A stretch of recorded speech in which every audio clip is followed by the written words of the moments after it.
1 Agustus 2025, mantan Menteri Perdagangan Thomas Trikasih Lembong mendapat abolisi dari Presiden Prabowo. Thomas pun keluar dari penjara Cipinang dan mengucapkan terima kasih kepada Presiden karena tak hanya membebaskannya secara fisik, tapi juga memulihkan nama baik dan kehormatannya.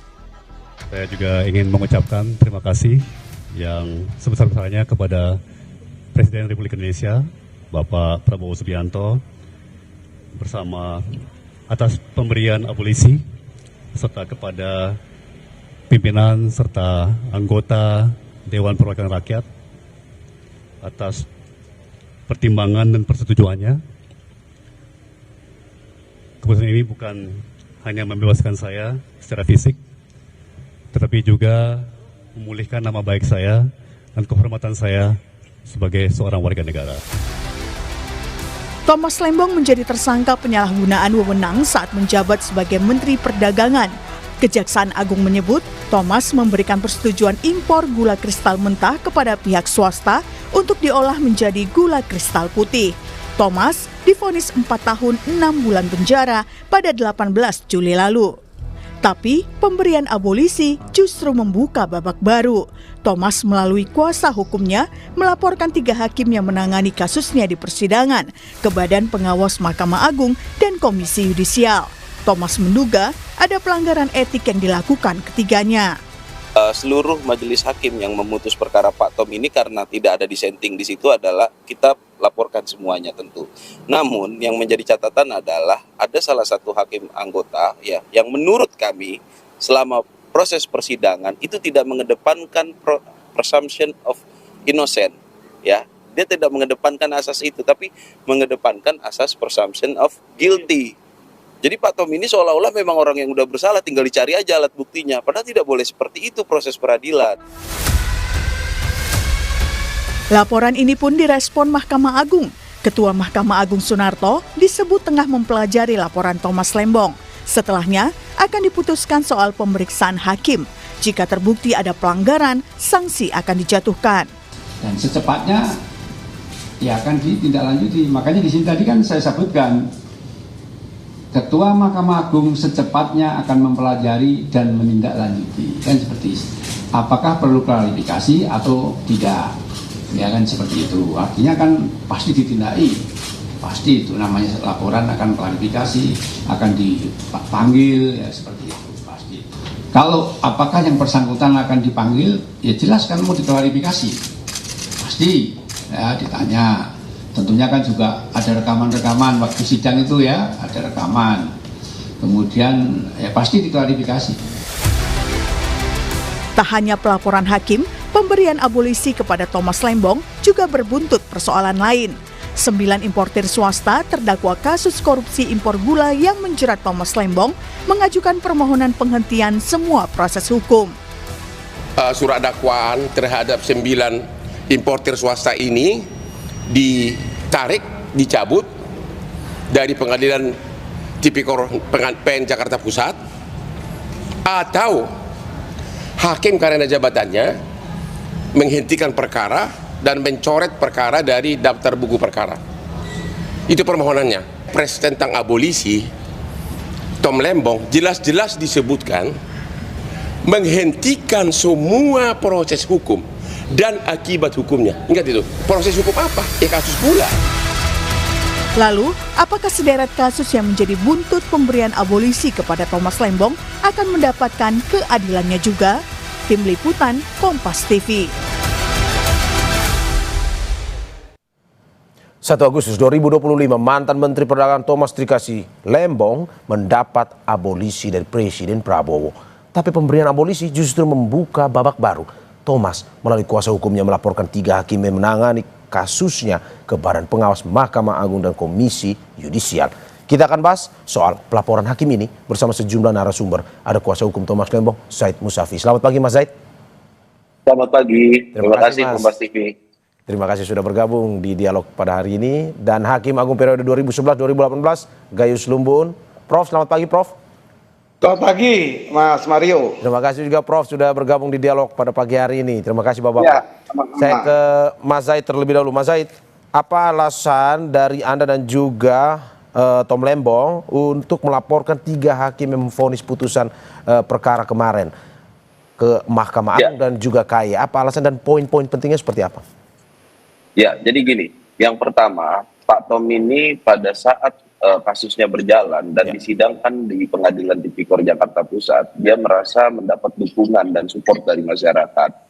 Support itu berbuah pada dibebaskannya dia melalui abolisi pada 1 Agustus kemarin.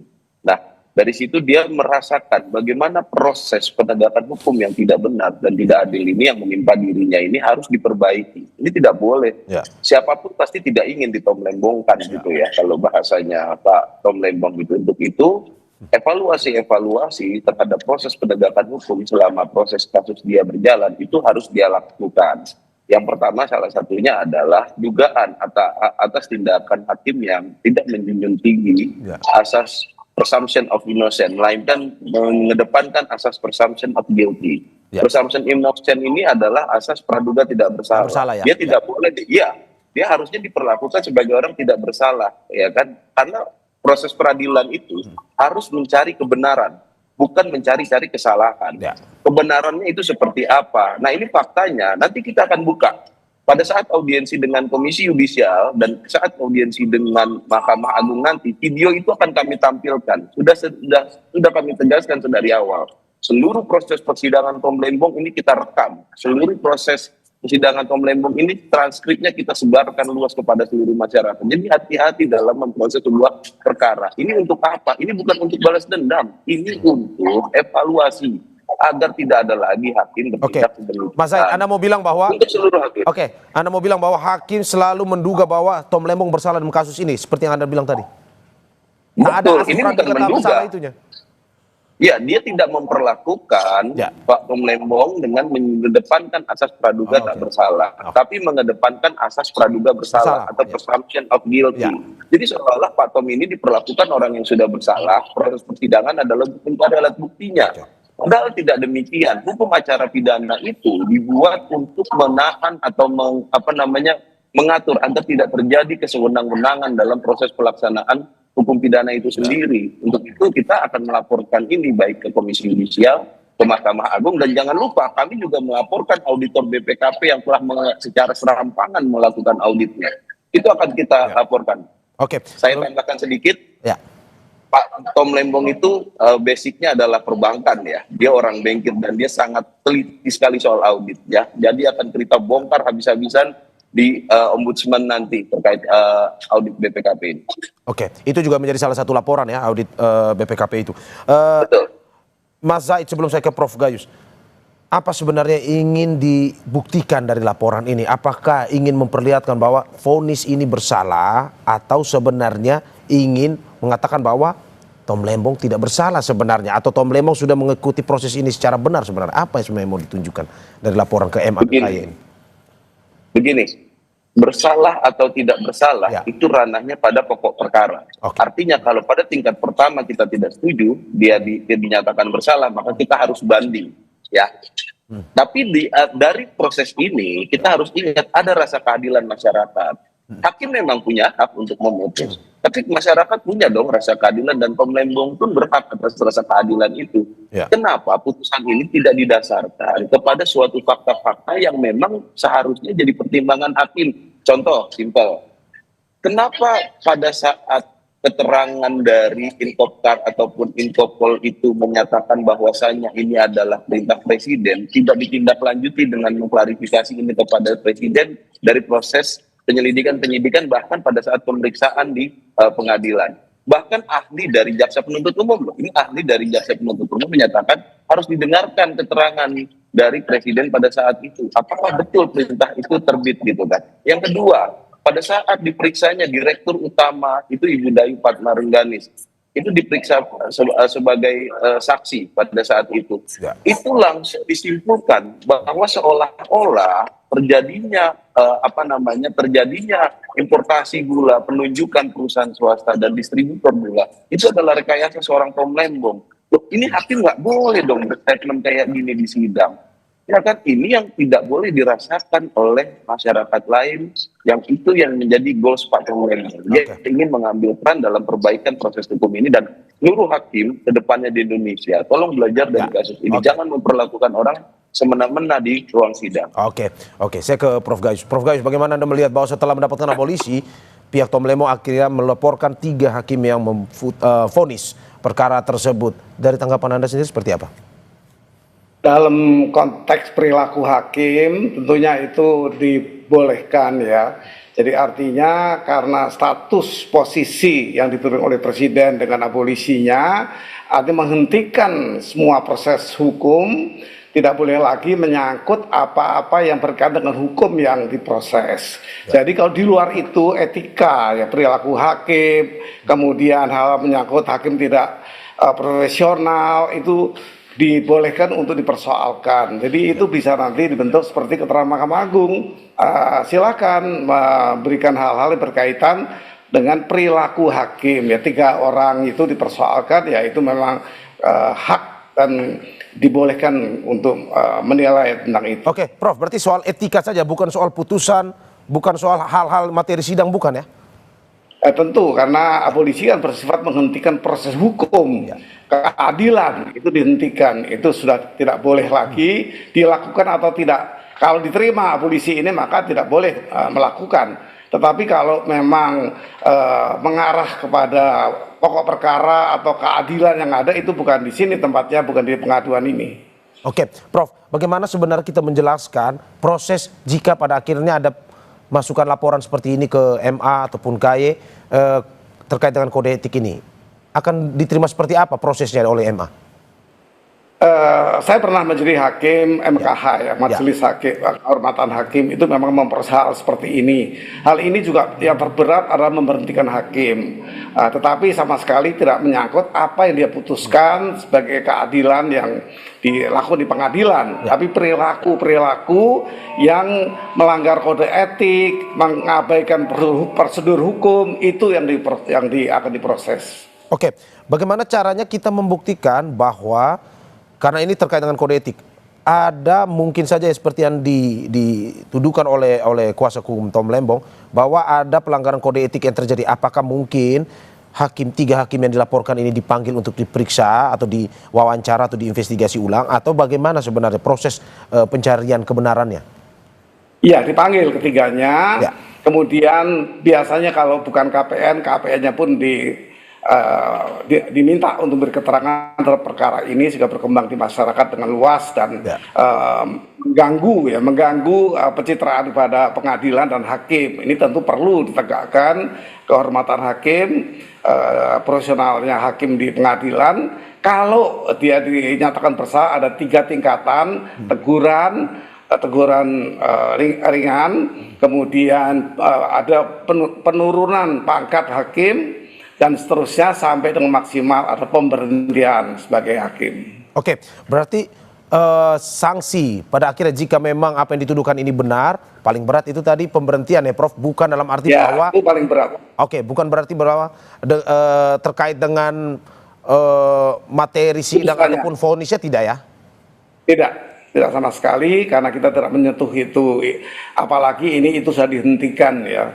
Kalaupun bukan soal pengendalian abolisi, juga kalau menyentuh hal-hal keadilan diputuskan, itu bukan wilayah dari Majelis Kehormatan Hakim.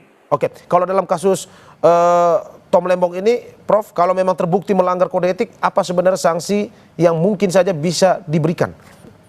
Ya tergantung efeknya, ya. Tergantung akibat yang ditimbulkan. Tapi ini memang cukup berat karena publik bergolak, dan tentunya ini menyangkut satu perilaku hakim yang perlu diperiksa memang. Oke, kalau secara umum Prof, melihat persidangan kemarin sehingga sampai saat ini yang dilakukan oleh Tom Lembong, menurut Anda apakah betul dari pengamatan Anda, Prof, sebagai mantan hakim, apakah memang ada analisis pelanggaran kode etik di situ?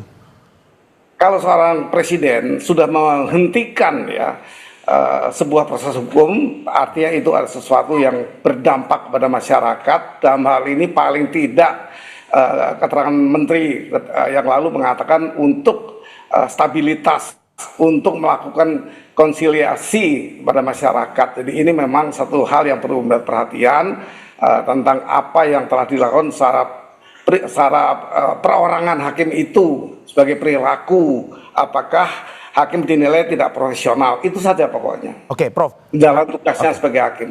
Oke, dampaknya ke masyarakat ini apakah karena Thomas Lembongnya ataukah karena hakimnya sebenarnya? Pertanyaan. Bisa dibaca dua arah.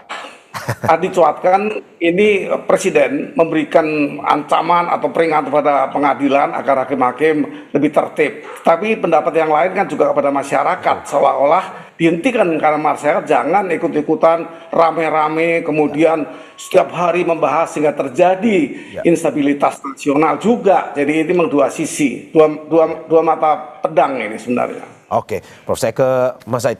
Mas Said, bagaimana Anda melihat bahwa ya tadi seperti yang disampaikan oleh Prof Gayus, dalam kode etik ini ada sanksi-sanksi yang memang diberikan, tingkatan sanksinya yang paling tinggi adalah pemberhentian itu. Apakah memang pada akhirnya memang kalau memang terbukti kode etik ini dilanggar oleh hakim yang memvonis itu, dari kuasa hukum Tom Lembong berharap ya ada tindakan tegas juga kepada hakim ini. Menurut Anda seperti itu? Ya, itu hanya bagian kecil dari tujuan kami. Karena tujuan Pak Tom itu ini bagian bukan kecil ya, Mas ya?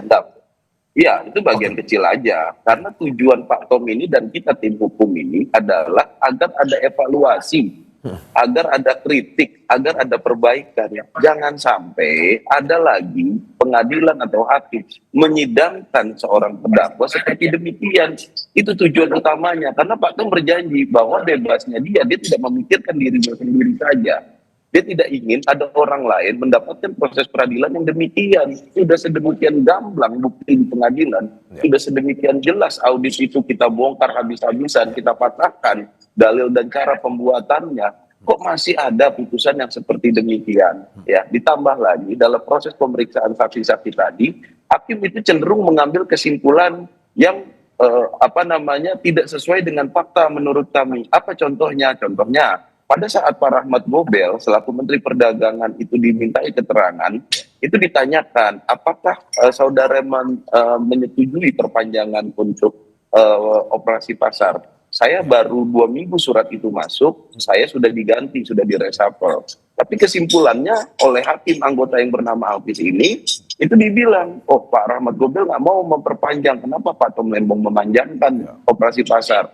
Nah ini kan kesimpulan-kesimpulan yang kesimpulan-kesimpulan yang tidak benar gitu loh berdasarkan fakta persidangan ini yang kita adukan. Efek yang kita inginkan bukan sebatas terhadap ketiga majelis hakim itu. Kita tahu kok hukuman maksimal ketiga itu apa. Tapi ini agar jadi perhatian seluruh hakim di Indonesia. Jangan dong menyidangkan orang dengan seperti demikian. Karena rasanya menjadi terdakwa dengan tuduhan seperti yang dialami Pak Tom Lembong, yang sampai pada putusan itu bisa dibuktikan tidak ada niat jahat dan tidak ada satu rupiah pun dia terima baik secara langsung ataupun tidak langsung, itu tidak enak. Saya yakin tidak semua pejabat tidak mau diperlakukan seperti Pak Tom Lembong ini. Oke. Dan bagaimana misalkan akhirnya terbukti bahwa memang ada pelanggaran kode etik itu? Apakah dari pihak Tom Lembong meminta ada permintaan maaf ataupun secara terbuka kepada Tom Lembong atau bagaimana sebenarnya? Gini, tolong sekali lagi kami tegaskan jangan menjadikan laporan Pak Tom ini bersifat personal. Diperlukan permintaan maaf terhadap Pak Tom atau ini apa segala macam. Sekalipun kalau ketiga hakim itu minta maaf, saya yakin orang sekelas Pak Tom Lembong pasti memaafkan gitu kan. Tapi bukan itu goalsnya. Goalsnya adalah tolong Mahkamah Agung mengkoreksi, tolong Mahkamah Agung mengevaluasi, tolong seluruh hakim di Indonesia mari sidangkan perkara dengan baik dan benar. Gitu. Pak Tom ini tidak ingin ada masyarakat yang mengalami hal yang dialami oleh dirinya. Itu goals utamanya gitu. Tapi kalau dia minta maaf, katakanlah setelah diputus bersalah dalam sidang etik nanti, ya saya rasa Pak Tom dengan sangat inilah untuk memaafkan. Oke, Mas Said. Saya ke Prof Gayus. Prof Gayus, kita lihat terkait dengan vonis putusannya itu. Bagaimana Anda melihat bahwa putusan mengatakan Tom Lembong bersalah, tetapi selama ini mengatakan bahwa Tom Lembong sama sekali tidak menerima keuntungan apapun dari kasus tersebut. Bagaimana Anda menanggapinya? Tetapi sebelum Anda tanggapi, Prof, sebelum Anda tanggapi kita saksikan jeda berikut.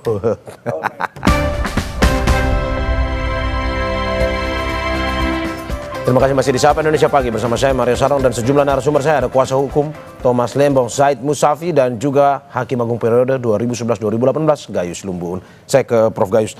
Prof. Gayus, bagaimana Anda melihat bahwa vonis tetap bersalah bagi Tom Lembong, tetapi Tom Lembong mengatakan bahwa tidak ada keuntungan yang dia terima sama sekali. Menurut Anda seperti apa?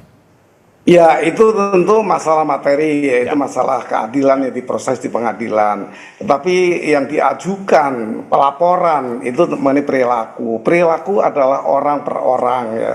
Dan mengenai sistem bagaimana pengadilan kan bukan wilayah dari Majelis Hakim Kehormatan atau Majelis Kehormatan Hakim ya. Majelis ini hanya memeriksa perilaku, yang lain ada mekanisme lain, ada wadah lain tentang sistem pengadilan yang perlu dirubah, itu kan bukan di sini tempatnya. Jadi bagi saya, kalau ini diajukan tentu diterima, apapun yang disampaikan akan ditelaah, sehingga nanti menjadi satu produk perilaku. Apakah hakim ini sudah melakukan atau sudah secara profesional mengadili perkara ini. Jadi tentu tidak meluas bahwa ini akan merubah pengadilan, itu ada wadahnya untuk mempersoalkan, membangun, memperbaiki. Itu bahkan kita punya blueprint ya, ketika saya di Mahkamah Agung itu 30 tahun Pak Bagir Manan itu ingin menjadi court excellent. Jadi memang berbagai hal perlu dipikirkan untuk negara ini, tapi tentu masing-masing porsi yang akan melakukan proses itu berbeda-beda. Oke, termasuk juga mempertimbangkan bahwa selama ini yang kita dengar terkait dengan niat jahat atau mens rea-nya, dalam arti bahwa Tom tidak menerima sehingga mungkin saja tidak terbukti adanya mens rea-nya. Menurut Anda seperti itu bisa juga masuk dalam pokok laporan itu yang akan diperiksa? Mens rea itu kan satu hal yang diharapkan untuk bisa memberikan pandangan seperti itu. Mens rea dan actus reus ya, itu harus sejajar. Artinya tidak punya niat tapi juga tidak pelanggaran apapun. Nah, itu kira-kira pasangan secara umum dipandang seperti itu. Sehingga mens rea ini diatur juga di Undang-Undang KUHP ini. Ya, kalau kita perhatikan pasal 44 itu tegas ya, yang dimaafkan dan yang dibenarkan. Itu harus melengkapi atau itu bagian dari satu kelengkapan dari mens rea. Mens rea harus tidak dipandang bisa dimaafkan atau bisa dibenarkan. Jadi tidak mens rea berdiri karena siapa bisa baca hati orang. Hati orang itu disandingin ya dengan satu pasangannya ya. Kalau orang menabrak orang mati, misalnya tercacat seumur hidup, itu diukurnya adalah itu. Dia tidak punya niat untuk membunuh melalui kecelakaan ini, tetapi dia lalai. Ya itu bukan bagian dari mens rea, itu sandingan ya, sehingga dia dihukum juga ya, seperti itu ternyata. Jadi hal-hal seperti itu mesti dengan baik-baik kita pahami. Mens rea tidak berdiri sendiri. Mens rea harus dengan actus reus dinilai sebanding keduanya, tidak bisa dipisahkan. Oke, termasuk juga dengan tadi yang dikatakan oleh Mas Zaid bahwa terkait adanya hakim terlalu ini melihat bahwa ini tidak ada prasas aduga tak bersalahnya, lebih ke mengatakan prasas bersalahnya, praduga bersalahnya si Tom Lembong ini. Menurut Anda itu juga menjadi bagian dari proses ataupun penilaian nantinya? Kalau itu sebagai bagian ya tentunya akan dibahas, akan disidangkan oleh Majelis Kehormatan Hakim. Kalau itu dicuatkan, apapun boleh saja dilaporkan, nanti MKH akan menilai secara seimbang ya. Belum tentu juga Pak hakim-hakim ini akan minta maaf ke Pak Lembong, juga bisa sebaliknya kan, atau tidak sama sekali, dua-duanya tidak masalah. Itu putusannya berbeda ya. Itu bukan konteks kami, bukan ketika saya di Mahkamah Agung ya, bukan konteks kami ketika itu di sana itu mempersoalkan hal seperti itu. Kami yang memutuskan saja apakah laporan ini betul diperiksa dengan baik. Kalau betul ada tadi tingkatan-tingkatan sanksi sampai dengan pemberhentian. Kalau berat ya, kalau berat itu ada berdampak seperti itu akibat perbuatan personal, bukan sebagai hakim yang memutus perkara. Oke. Mas Zaid, saya ke Mas Zaid. Mas Zaid, bagaimana Anda melihat bahwa ini ada tadi tidak ada niat jahat, Pak Tom tidak menerima apapun, tapi mungkin saja ada proses-proses yang memang dinilai hakim mungkin melanggar, pada akhirnya divonis seperti itu. Menurut Anda itu yang ingin Anda menjadikan pokok nantinya, atau mempertanyakan kode etik dari hakim itu, atau seperti apa sebenarnya? dari pernyataan. Halo, Mas Said? Halo, halo. Oke, bisa didengar ya? Halo, udah masuk, Pak. Oke, silakan Mas. Oke. Ya. Yang pertama tentu pokok perkara dengan pengaduan ini dua hal yang berbeda. Berbeda, ya. Tetapi pengaduan ini didasarkan pada perjalanan pokok perkara itu sendiri. Ya. Ya kan? Nah, tadi udah saya sebutkan contoh-contohnya. Gitu kan? Nah, contoh lagi. Pada saat kita mengajukan memori banding, kita masukkan memori banding. Sebelum berkas banding itu dikirim ke pengadilan tinggi, itu kita melakukan proses pemeriksaan berkas yang namanya insahe. Kita mau cek apakah betul dikatakan ada pertemuan-pertemuan yang dilakukan oleh Tom Lembong. Yang ini jadi bukti dari niat jahat. Kalau tadi disinggung bahwasanya mens rea itu harus ada tindakannya, betul, bisa dilihat dari tindakannya. Tapi faktanya tindakan tersebut juga tidak ada. Nah, bagaimana hakim bisa mengambil pertimbangan yang tidak benar? Makanya kita cek pada saat proses berkas itu diperiksa di proses indaga di pengadilan negeri kemarin. Pada saat kita cek, itu ternyata didasarkan pada BAP. Bukan berdasarkan pada fakta persidangan. Fakta persidangan semua kompak, baik dari pihak swasta, dari pihak dari pihak Dirjen ya, Gusti Agustin hari itu menyatakan memang Pak Tom tidak pernah bertemu ataupun berkomunikasi baik langsung ataupun tidak langsung dengan perusahaan itu ya. Iya, penunjukan 8 perusahaan swasta itu adalah daftar termasuk dalam perusahaan yang namanya sudah masuk di daftar list yang dibuat oleh Pak Rahmat Gobel pada bulan Mei 2015-nya. Itu dalam konteks pokok perkaranya. Tapi pertimbangan ini, cara membuat pertimbangan yang tidak didasarkan oleh fakta pengadilan, melainkan didasarkan pada fakta BAP, ini yang kita sayangkan. Kok bisa gitu loh, mengambil ini masih dari BAP, kalau gitu kita nggak usah bersidang dong. Ya. Langsung aja setelah BAP, putuskan aja Pak Tom ini bersalah gitu. Ya, ya. Nah, kita fungsinya proses persidangan disitulah diklarifikasi. Sesuai dengan pasal 185 KUHP itu kan bukti yang didengarkan, bukti keterangan saksi yang digunakan adalah keterangan saksi yang didengarkan di ruang sidang, bukan yang di BAP.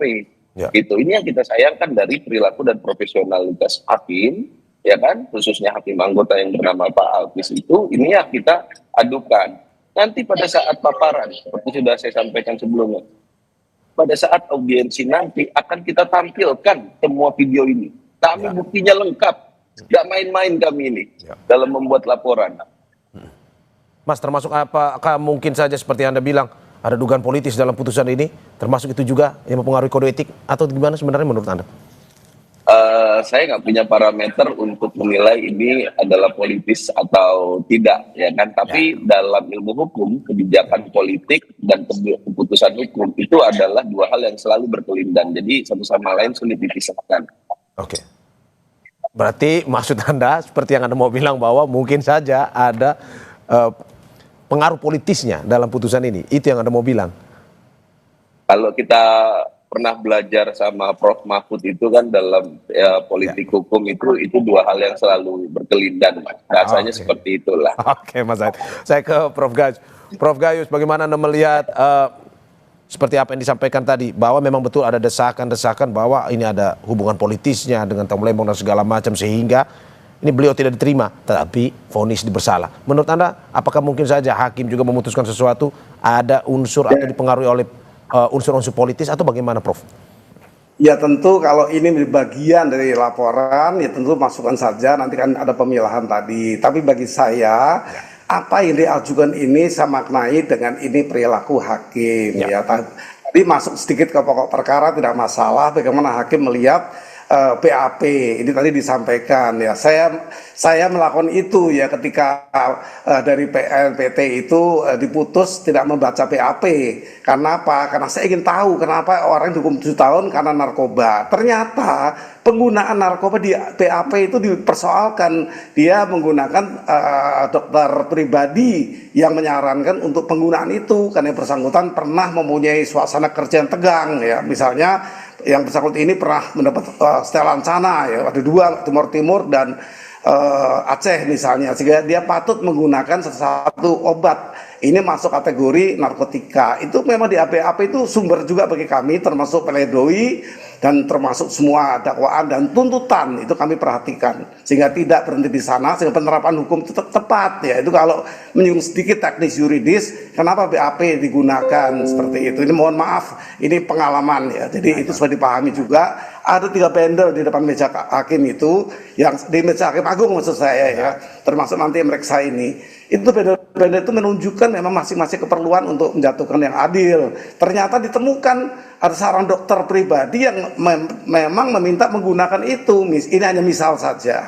Ini di luar konteks kita.